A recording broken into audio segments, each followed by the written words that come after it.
Welcome back everyone to another video. Today we have the Sunbeam F1 non-pro and not the original version, but this one is in a nice blue color. It's a little bit of a darker blue and it's to differentiate between the Pro version and the regular version. This one is the Bluebird and it comes in many different configurations. We'll go over a couple of the things here and there that differentiates these devices, but essentially this one is a more rugged device, the F1 Pro, and the F1 regular is just a revamped F1 with a stronger hinge and USB-C, which is extremely welcome for devices in 2024. So let's take a hardware tour. It still has a camera. It is I believe a 2 megapixel camera, if I remember correctly. And if I'm not, then I will make sure to put it in there. And let's go over your frequently asked questions right here. So those are your frequently asked questions. Again, it's just a Sunbeam F1 from the same company that you trust and love. A little bit cheaper at $249, but includes USB-C, 3.5mm headphone jack. Then you have the camera and flash and the same good notifications with the software that you desire. So as you see right here, you have voicemail, call log, contacts, messaging, clock, calendar, calculator, notes, flashlight, files, camera, gallery, sound recorder, music, navigation, which is their regular navigation.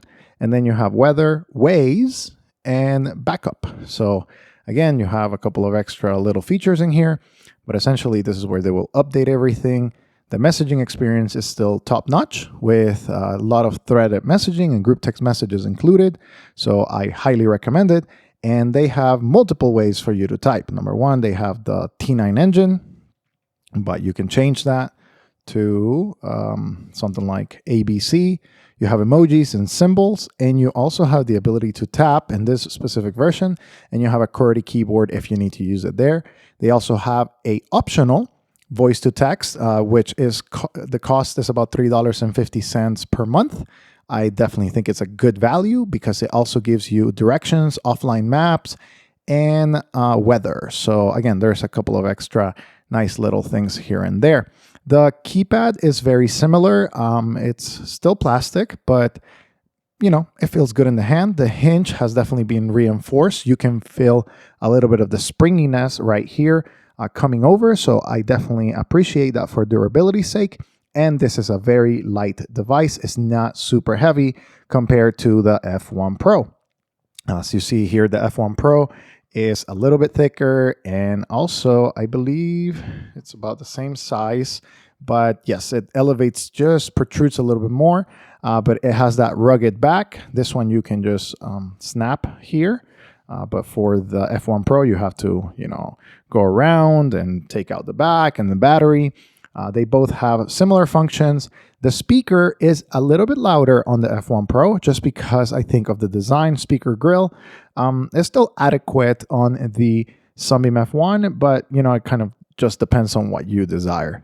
Both devices are excellent, and I would say get the Sunbeam F1 Pro if you prefer a more rugged device that can take a beating. Get the Sunbeam F1 if you are going to treat it with care and you want to save $100 because inside they have very similar functions. So as you see right there, oh, this one's off. I think I forgot that. But essentially they have very similar options and the software runs the same. They both have the ability to have a touchscreen and Waze and directions. Of course, I've been using the Sunbeam F1 Pro as my work device. And I don't think I'll be changing that just because I prefer a little bit more of the hefty device and even stronger hinge right here, at least from what I can feel on the Sunbeam F1 Pro. But if you're looking to save some money and you already had a Sunbeam F1 and you liked it, but you just want something a little bit better, then I would recommend that you take a look at the Sunbeam F1 revamped version with Bluebird or all of the other birds that they have. So very similar software, extremely similar. The only difference is, I would say, the ruggedness for the device. Now, last but not least, I would like to talk about compatibility. So this device works here in the United States perfectly. And I've been told, but not confirmed yet, that they're working on a European version, which I'm really happy for. And we'll see whenever that comes out. So you see This is one of my favorite devices, and it's very good. But as you see, the camera on the F1 Pro is a little bit better. So if you're looking for a better camera, get the F1 Pro. Battery life, exceptional, 2 to 3 days without no issues, and you can push it even to 4 days with minimal use. I make a couple phone calls, listen to podcasts that I load on this, and I've been enjoying it. So again, my SIM card is out right now from this one, going back into the F1 Pro. But again, it does have a calculator and a clock, and I've done a tour before, so make sure to look for that. Maybe I'll do an updated tour of the software. But as you see right here, it has a lot of basic features, notes, calculator, flashlight, of course. Not as strong as the F1 Pro, but definitely serviceable. It does have it right there just for looking out for your keys or something like that. Files, camera, gallery, sound recorder. It does have music that you can load. And again, they're continuing to update it with continual updates, which is why I love recommending this company. If you want to take a look at it and go further, there's other reviews out there on Reddit and also on my website coming up very soon. And yeah, I personally prefer this device for my work purposes, the Sunbeam line, just because it's very good. It gets the job done. And I also need voice to text in Spanish, which this one also has with the optional paid feature. Again, excellent device, very good. And I like the new color, the blue color. I wish it was a little bit more rugged and blue, so I would keep it, but I'm going to go back to the F1 Pro just because I've enjoyed that device so much. It does have LED indicators here in the front, one thing that I forgot to mention.